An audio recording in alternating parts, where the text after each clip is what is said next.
It's another time of the week, and this is Spill the Tea podcast. As usual, my name is Queen Nita, and on today's topic, we are going to discuss what womanhood is and what it takes to be a woman. We are going to talk about abuse, and then also why it takes so long for women to leave abusive relationships, and then also we are going to talk about some red flags to look out in looking for a partner, and then also we are also going to look at a woman's self-esteem and why they are unable to leave abusive partners. And with me today to discuss it is my usual partner in crime, Annette.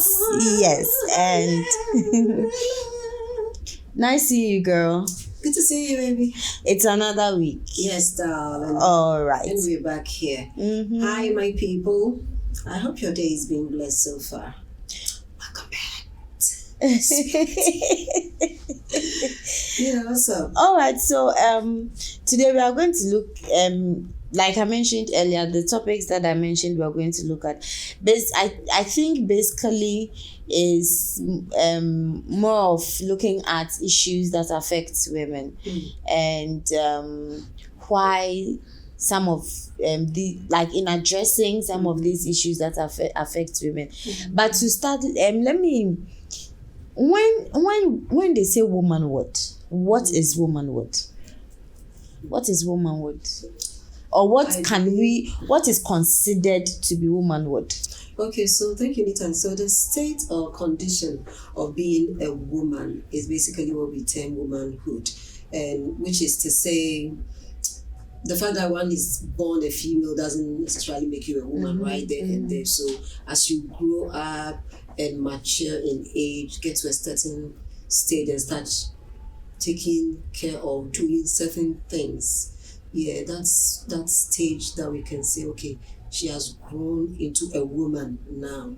So womanhood basically, and then the rest of the duties and everything that has to do with woman or womanhood will play along as the person or a female reaches that state or a condition where we can say that she's now a woman. So all the responsibilities and everything that follows or falls within the woman category will now follow you till probably you bid this world goodbye. So okay, for me, I think that womanhood is basically the act of being a woman, okay, and also the substance that you carry. The substance, but the substance which is the core fundamental, the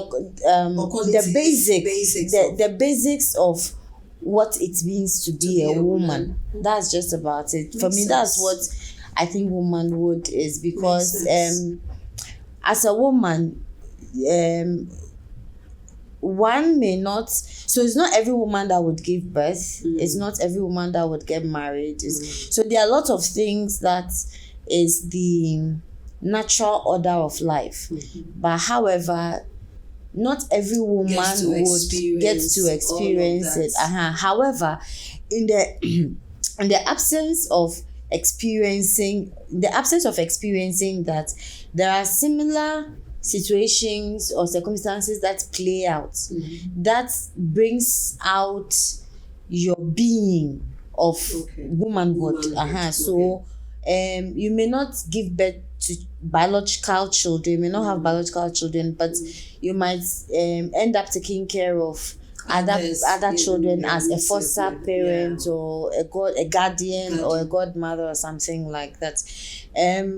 You may not ever be married, okay, but you would end up you may never be married, but you would end up finding yourself in a situation where you are playing an important role. You get me? In a man's life? Yes, not necessarily your husband or your boyfriend or something, but you play that role, like that role in a capacity, and not necessarily sexual or intimate. So for instance, maybe you might have a neighbor or a work colleague or something who is widowed or divorced or something, you get it.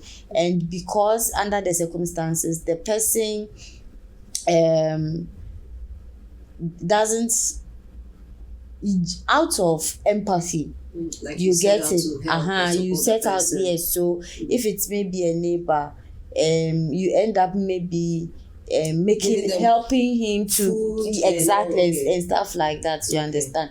And maybe if he needs help with his laundry and stuff, you make someone available, so maybe you get his stuff and then give it to a launderer to do the laundry. And I mean, so you make, yes, you make exactly, yes, and that, because we are nurturers, and so it is part, nurturing is part of us, is part of the being of womanhood, yes. Or it's also an act, nurturing is also an act of womanhood, being just the mere fact that you're a woman.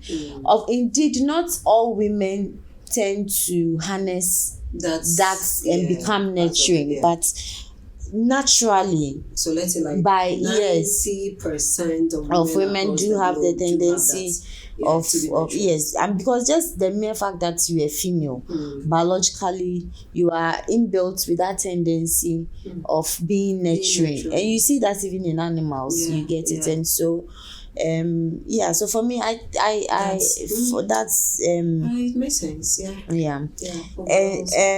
But then also we are so again, so generally, people generally, both male and females, tend to be with abusive partners. Like, do they plan it?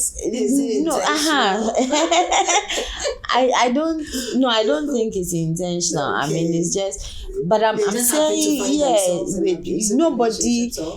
I mean, nobody goes into a relationship or marries their enemy. It may and you see, you may never know the true character of a person unless you stay together. You know, or even if, let's even put character aside, but you will never know the true intention of a person until you start being with the person. And so considering abuse in marriage or relationship, what do you think are some of the factors that makes it seem unfathomable that women or people generally, I'm saying people because there are some men, it's not only, there are some men that tend to be in an abusive relationship, but they are still in there, and so they don't walk away from. So what do you think are some of the things that make them stay? It's quite a lot, but I mean, we can only but mention a few. I think this saying of the devil you know is better than the devil you don't know. It plays a major role in this issue, because they feel like sometimes some people would feel like, I think I can tolerate this, and sometimes they have the hopes of the person changing, and then also they are like, okay, this one I know him or her that much.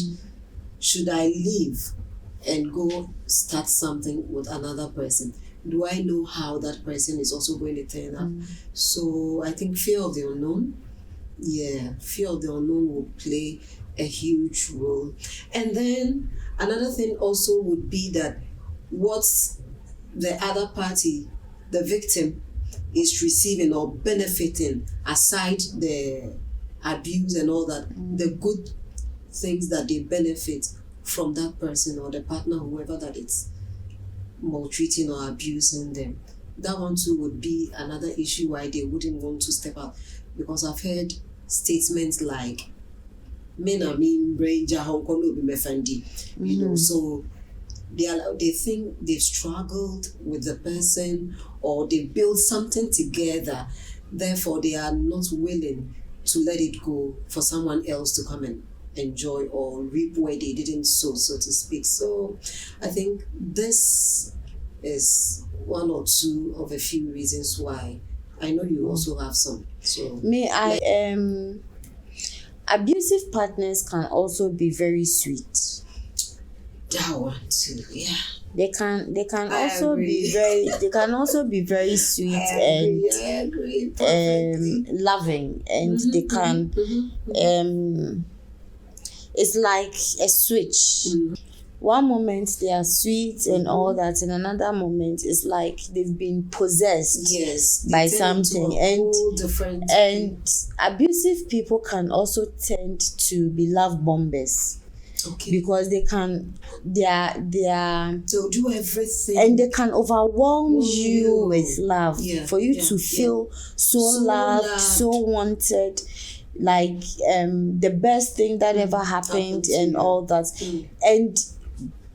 But when they switch, when they flip that switch, it's a whole ball game. They become this totally different person, and sometimes you are in shock. Is this the same person? I believe, and I understand what you are saying, because they are so sweet sometimes that you initially you don't even think that they are capable of doing certain things, abusing you in the end. But then once they start to, they have their way, cunning way of sort of appeasing the person and then getting their way around the whole situation, and then it continues, So I get what you're saying. And I think that sometimes too, the reason why people stay in abusive relationship is because if you have a partner and you and your partner have a plan and a goal and you're working towards it, sometimes no matter how abusive the relationship or how toxic the relationship has become, you tend to stay because there is there is you have a purpose. You have that both of you are working together, and the thought that is going to end because maybe you've started the process and you're getting halfway through or something. The thought that you would have to give that all up and start all over again. You see, to start all over again, and you don't know how it's going to go, if you would be able to by yourself start that thing all over again, or even perchance your next partner would be in that state of mind to even be part of whatever it is you are trying to do. Exactly. And so I think to some extent that is one of the reasons too why people do choose to stay until maybe eventually gets to the point where, and you see, when it comes to abuse, I also think that the other forms of abuse are not as emphasized as the physical abuse.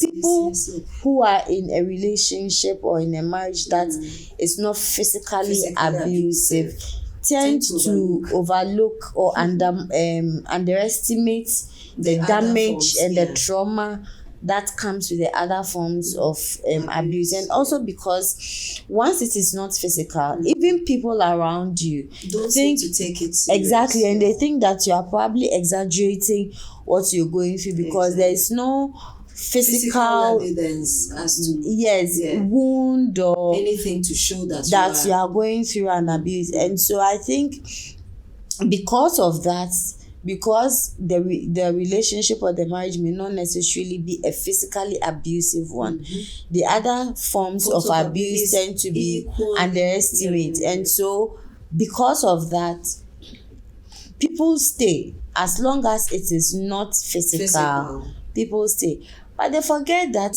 it's equally as traumatic as the physical Physical form, abuse. but it's a physical form that obviously everybody seems to rise against it and speak against it. And then let's not forget also, in marriages, the abuse that happens in marriages too, most of the time, like on the women's side, they tend to say they are staying to protect their children. That's for the children's sake. That's also, and I do not fault them, because you see, there is no man, right, who gives undivided, unbiased, equal attention to children that are outside his household. Okay. Do you get me? Okay. And so if there are children, he has children, let's say even from a previous relationship or marriage or something like that, and the children do not live with him under the same roof, the kind of affection and attention that the children outside his household would receive, it's not the same as children that are living with him, because the children that are living with him tend to have more of him. And the mere fact that they are with him, he tends to have a deeper affection towards them than those that are not living with him. And he tends to also provide for them more and better than those that are not living with him. And so I think that is one of the reasons why women under the circumstances would want to stay, so that their children children would have the full advantage of being taken care of and having access to their father, or having a father in their lives. I believe there are some women also who would choose to stay also to protect the children. That's what I'm saying. Even the father's abuse. Because there are some men too that are quite abusive. That it just transcends to everyone around. So they are not only abusing their partners, but it trickles down to the children as well. Anyone involved. You could be the house help, security gate man, whoever. It can trickle down that way too. So, but for me, I always say that, look, abuse is abuse. Abuse is abuse. However, in as much as the other forms of abuse are equally traumatic, the moment it becomes physical, you have to live to live. Okay. Do you get me? Okay. Because when a man hits you once, that's right, he would continue to hit you. Exactly. Once it starts, it never stops. The very first day he hits you, at every given time or every given opportunity, he would hit you. Yeah. And so, do not, whatever it is that you are protecting is not worth your life. Exactly. Do you get me? I wish people would know this. It's not worth your life. And so, for me, I'm the kind of person that doesn't, even though I'm strong-willed, but I don't just leave relationship just like that. I try to so I always say that if it is not physical, like I'm saying, I'm not underestimating other forms of abuse which I've mentioned and all that, but to some extent it can be dealt with. Do you get me? That's right. However, if it transcends into physical and it's become physical, that you are beating, you have swollen face, you have wounds on your body and stuff like that, then you have to leave. Exactly. Because one day you might not have the opportunity to leave out of the door and walk out of the door. You get me? The day you would leave, you are living in a casket. That's right. So it's better for you, or on a wheelchair. Exactly, or a wheelchair. So it's better for you to live intact. As once it has become a physically abusive relationship, you have to live intact. With your whole body the way yes, you walked in. You live Walk like out that, because if not, you're either going to go out being disabled, or you go out in a casket, and the reason for which you are staying in it would have been useless. So because finally you are no longer there to do whatever it is that for why you were staying. And I believe also that Nita, some women, especially the housewives, fear of the unknown. They are stepping out of their matrimonial homes, and they don't have any fallback, to fall back on, no cushion, and they don't know how they are going to start life all over again. They've not been working, their housewives, so I'm sure they don't really even have the financial capabilities to start life on their own, and if there are children, to even cater for the children and all of that. So fear of the unknown plays also another major role.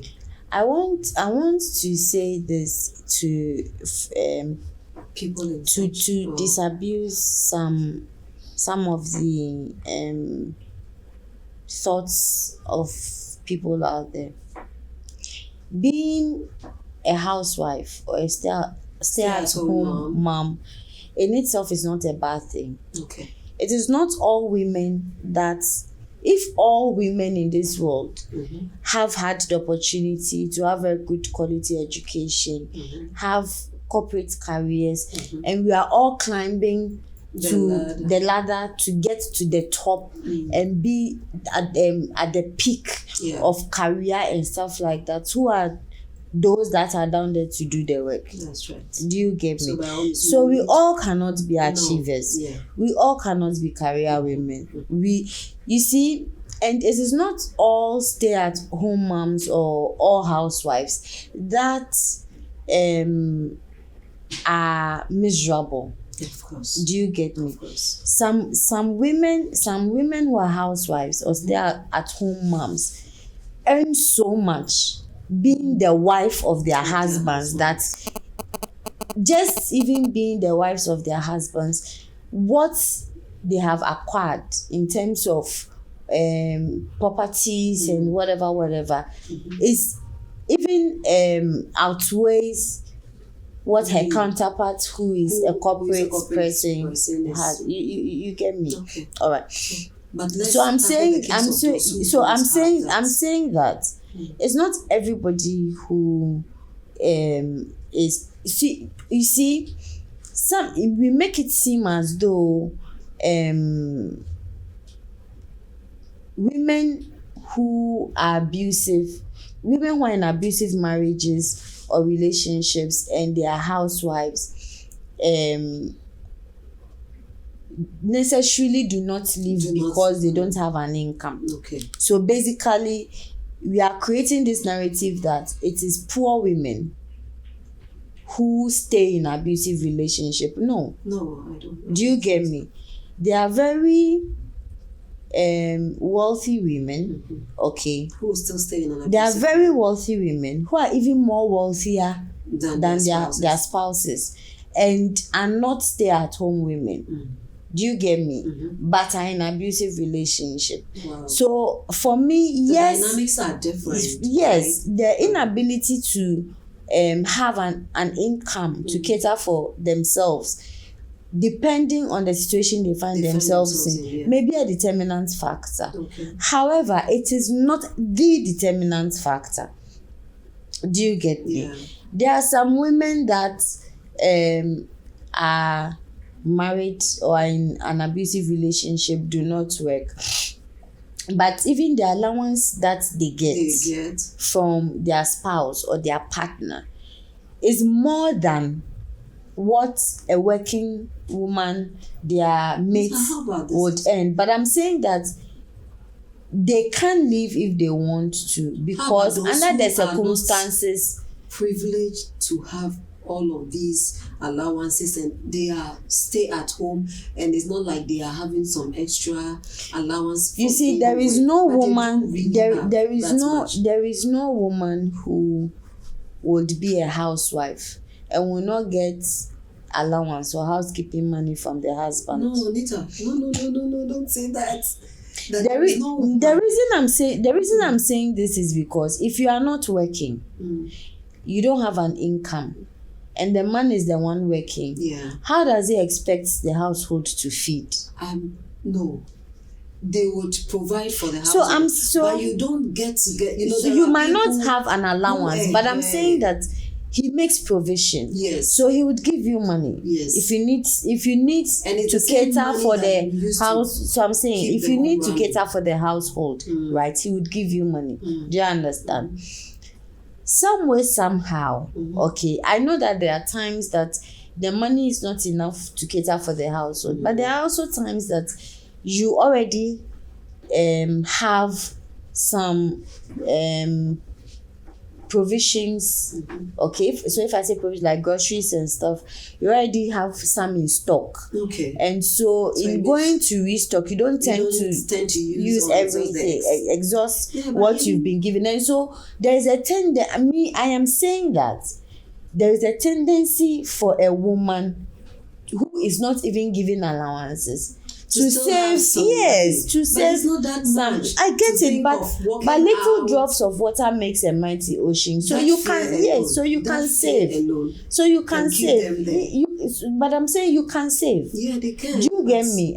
So you can, if it is, because you see, let me tell you, saving in that little bit is not as much. You see, there are some relationships. Allowance, there are some relationships. What I'm trying to say is that. What I'm trying to say is that there are some marriages or relationships, okay. The condition for being married is that she's not going to work.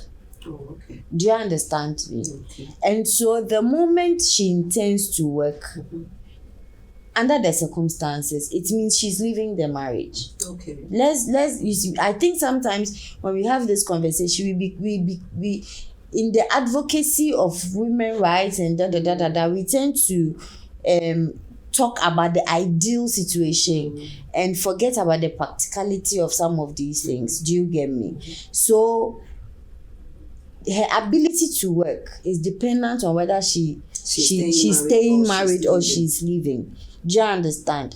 So when she leaves, then she can work to fend for herself. Okay. But as long as she intends to be in the marriage, then she does not even have that option or liberty yet. She doesn't even have that liberty to want to desire to work. So that's why I'm saying that in situations like that, for as long as the man makes provision for the household, okay, it is apparent on you to save. So even if it is 5 cedis or 10 cedis out of whatever upkeep you are giving for the house, like I said, this is not all the time that when you are going to the market, you've completely run out of stock of your groceries or the things you need at home. You get me? So definitely there will be. So for instance, if let's say you need to go to the market to buy maybe vegetables and stuff like that, right?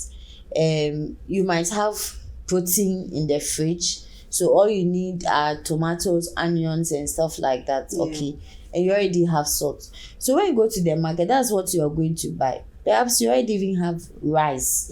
So you don't need to buy rice, but you buy yam because you don't have yam, and you buy plantain because you don't have plantain. You buy cassava, you get it. Then and her examples. Yes, and then I get it. So all I'm saying is, we don't always go to the market simply because we've completely run out of stock. No, absolutely not. So when you go to the market and you've not completely run out of stock, but you are restocking the things that are not available, definitely there will be some money that you can set aside and keep somewhere. But we do agree that there would be someone somewhere that for the fear of unknown situations ahead of them, they will keep staying. Of course. Red flags people should look out for in knowing that this person might be an abusive person. Both sides. You know, most often than not, you really don't see like direct red flags. Okay. It is Are there when those that's what tiny I'm signs? saying. That's like direct. Direct, I okay. mean, who would like knowingly go into an abusive relationship? So you don't. It's not like it's visible, Okay. like in your Something face, you kind can- of red flag. yeah. You understand? Okay. They are subtle. So it is so subtle Subtle. that it is when you enter the relationship or the marriage that That's where you start. an incident occurs or an incident happens, and then you start to see that, oh, this person is abusive. You understand? But you see, I'm saying these red flags are subtle in the sense that for instance, if you are with a man who has a tendency of insulting women, okay, generally you could see you can term it to be abusive, okay, like verbally abusive to women. Generally you can term it as abusive because then he has a tendency of being verbally abusive to you. But it will shock you too that there are men who, even though like they are seen to be verbally abusive towards women, like they insult women and stuff like that, when it comes to their partners, Charlie, they don't take it. They don't extend it to their partners. Okay. You get, and in fact, you dare not disrespect their partner or insult their partner. You get me? I'm not making excuses. I'm just saying that some red flag, like certain things or certain gestures when seen to be red flags should be considered, yes. But however, it does not translate to who their partner is. Okay. By that, do you say that even if a man is verbally abusive to other women, but doesn't extend it's still wrong? woman? I did mention that it's wrong. So it's still wrong. It's still wrong. And it's also a red flag. Yes. To note out. Yes. Yes. Because the case won't always be the same, that he won't extend it to his something will happen maybe in the near future, you never know, and then he would say so and I know also that certain things we can pick out in the process of getting to know someone is the way maybe their aggression, the way they speak, they are controlling. Some men are very possessive and jealous. And obsessive. So much. But when like you tend to see all of these things and how they react to you, you should know that. That's yes. Yeah, but like I was saying, you see, these things, even if you see them or it is so subtle that you actually don't see it as a red flag. You see it as part of the expression of love. Oh yeah, and some women will tend to make excuses for the man. Because it's so subtle. And I don't fault women like that, because believe you me, if it were you or it were to be me, we would still fall for it, because they don't come out as but it's just comes off as the person loves you, the person has good intentions for you, protective and stuff like that. So it is when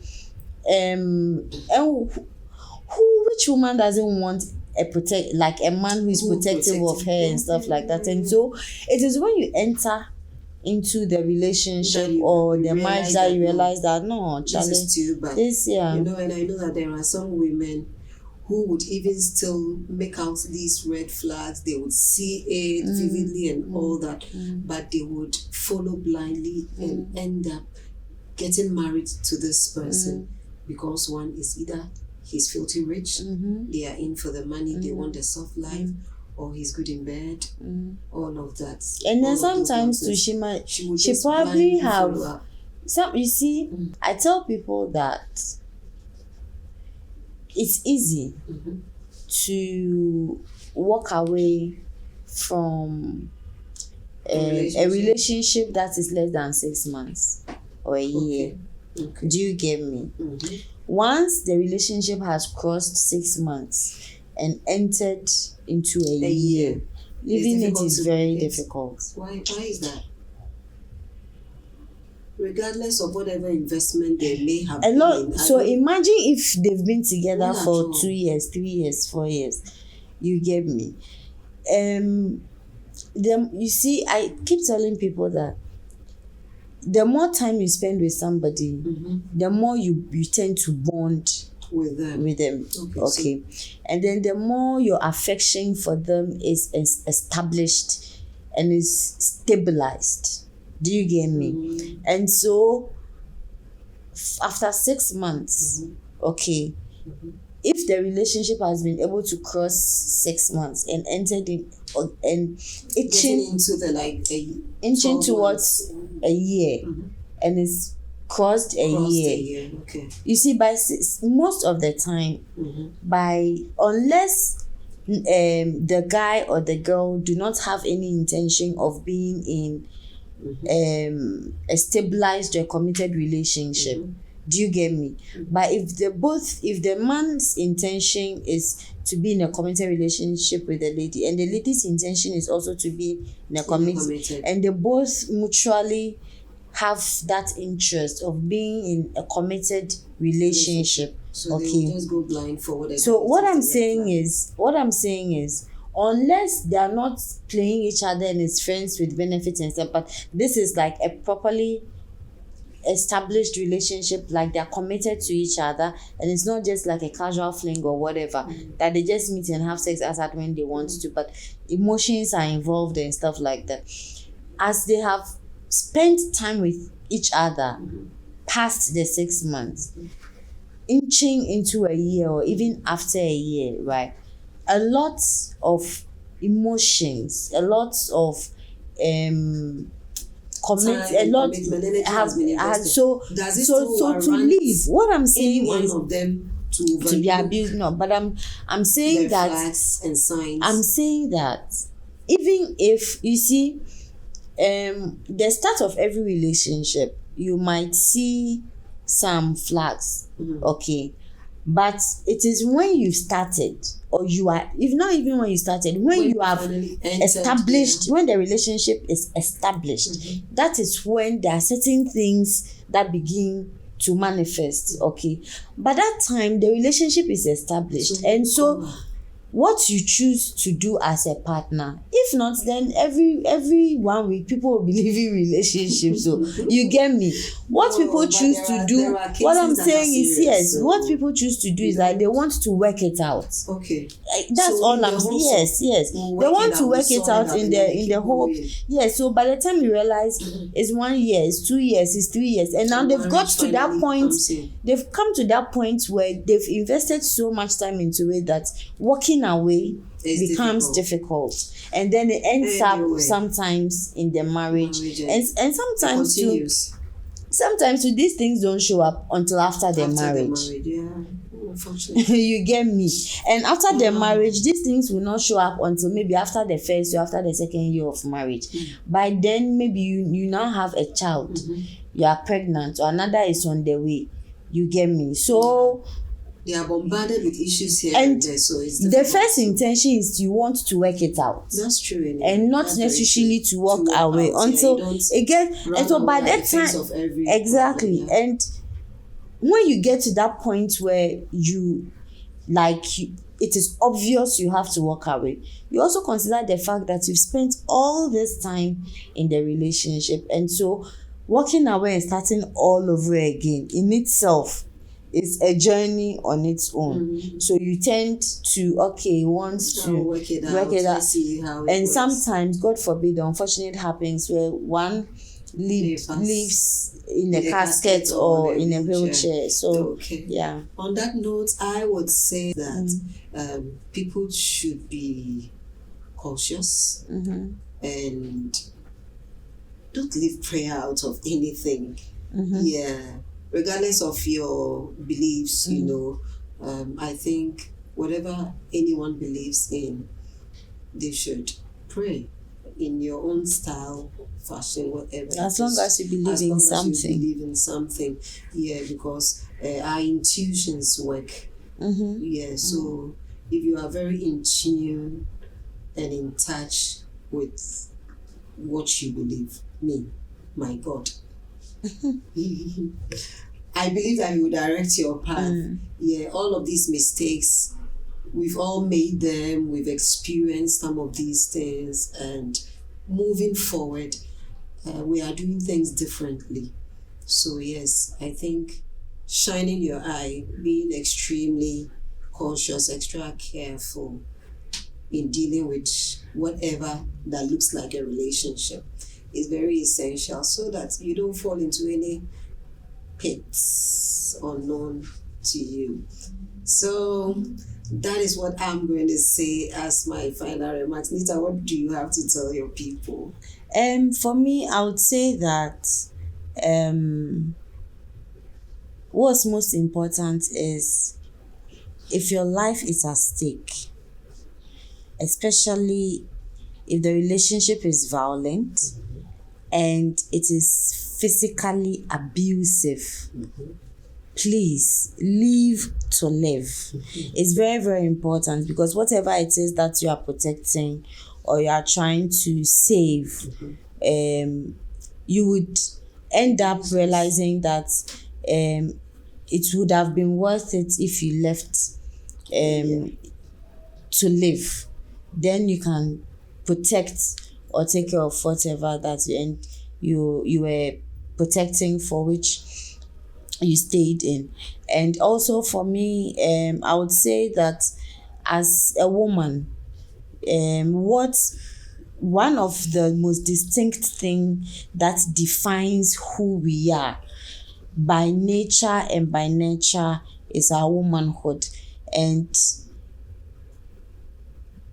we even in the role that we play in life, okay, being a woman, or our womanhood, is the source of life. And so it is not something that we should take it for granted, and we should always, as women, be proud of who we are. And also men and our sons, all male figures, our sons, husbands, nephews, and all that, our fathers and all that, should appreciate us for who we are, appreciate our womanhood, and always understand that for every woman that you've hurt, okay, there is a woman in your life, in your family, who pays for it. And so womanhood is very important. And for us women too, we must safeguard our womanhood jealously. And I think for me, that is what I would leave, the little nuggets that I'll leave with our viewers and our listeners. And on that note, we come to the end of this week's or today's edition of Spill the Tea. As always, I'm Queen Nita. And your baby Annette. I hope you enjoyed this edition. We'll come your way same time again next week. See you. Bye-bye.